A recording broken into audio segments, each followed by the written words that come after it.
I want to thank Mr. Collins and Mr. Nadler for putting this together, but as I sit here today, I can't help but think what an incredible metaphor this room is for the entire process that getting health care and benefits for 9/11 first responders has come to. Behind me, a filled room of 9/11 first responders, and in front of me, a nearly empty Congress.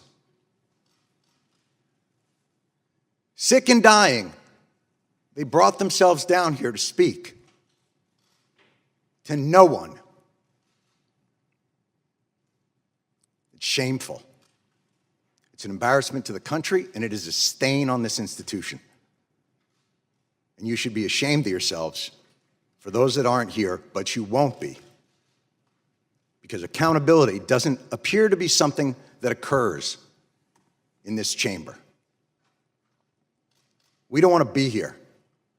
Lou doesn't want to be here. None of these people want to be here. But they are, and they're not here for themselves. They're here to continue fighting for what's right. Lou's going to go back for his 69th chemo. The great Ray Pfeiffer would come down here, his body riddled with cancer and pain, where he couldn't walk. And the disrespect shown to him and to the other lobbyists on this bill is utterly unacceptable. You know, I used to get, I would be so angry at the latest injustice that's done to these men and women.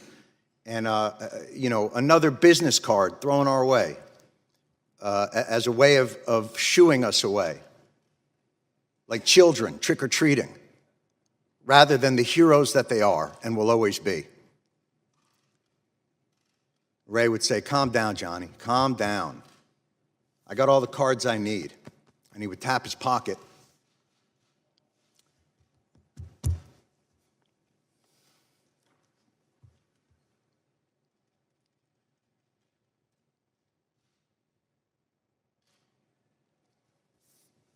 Where he kept the prayer cards of 343 firefighters.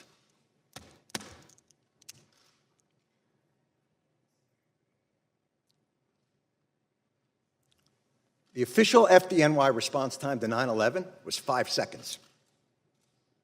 5 seconds. That's how long it took for FDNY, for NYPD, for Port Authority, for EMS, to respond to an urgent need from the public. 5 seconds. Hundreds died in an instant. Thousands more poured in to continue to fight for their brothers and sisters.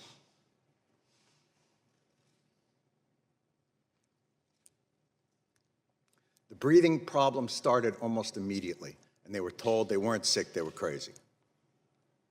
And then, as the illnesses got worse and things became more apparent, well, okay, you're sick, but it's not from the pile. And then, when the science became irrefutable, okay, it's the pile.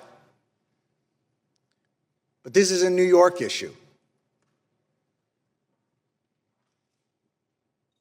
I don't know if we have the money. And I'm sorry if I sound angry and undiplomatic, but I'm angry.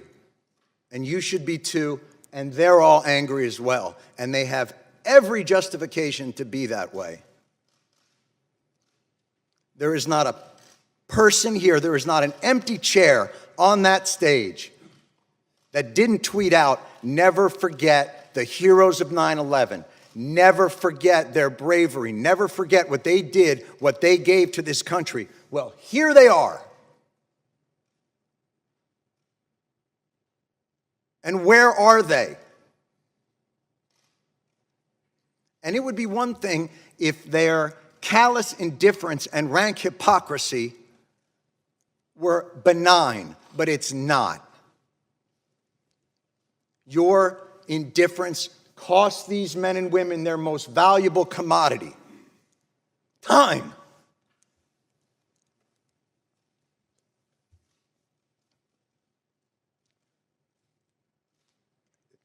It's the one thing they're running out of. This should be flipped. This hearing should be flipped. These men and women should be up on that stage, and Congress should be down here answering their questions as to why this is so damn hard and takes so damn long. And why, no matter what they get, something's always pulled back, and they got to come back. Mr. Johnson, you made a point earlier, and it was one that we have heard over and over again in these halls, and I couldn't help but to answer to it, which was, you said, look, you know, you guys are obviously heroes, and 9/11 was a big deal, but, you know, we have a lot of stuff here to do, and, you know, we got to make sure there's money for a variety of disasters, hurricanes and tornadoes, but this wasn't a hurricane, and this wasn't a tornado, and by the way, that's your job anyway. We can't fund these programs, you can.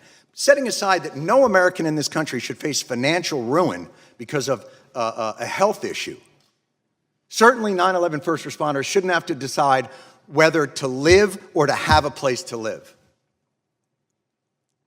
And the idea that you can only give them 5 more years of the VCF because you're not quite sure what's going to happen 5 years from now, well, I can tell you, I'm pretty sure what's going to happen 5 years from now.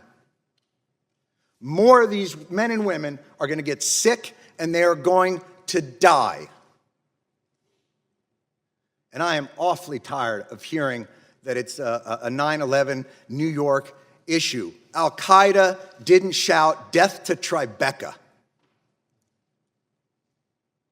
They attacked America, and these men and women, and their response to it, is what brought our country back. It's what gave a reeling nation a solid foundation to stand back upon, to remind us of why this country is great, of why this country is worth fighting for, and you are ignoring them.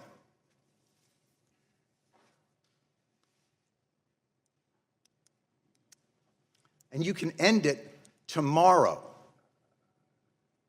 Why this bill isn't unanimous consent and a standalone issue is beyond my comprehension.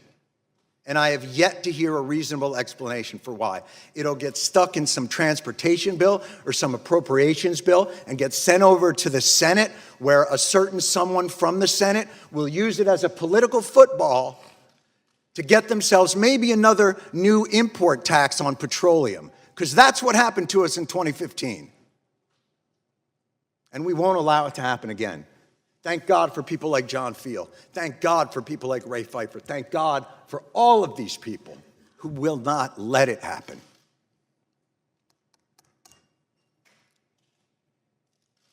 They responded in 5 seconds. They did their jobs with courage, grace, tenacity, humility. 18 years later, do yours. Thank you. Okay.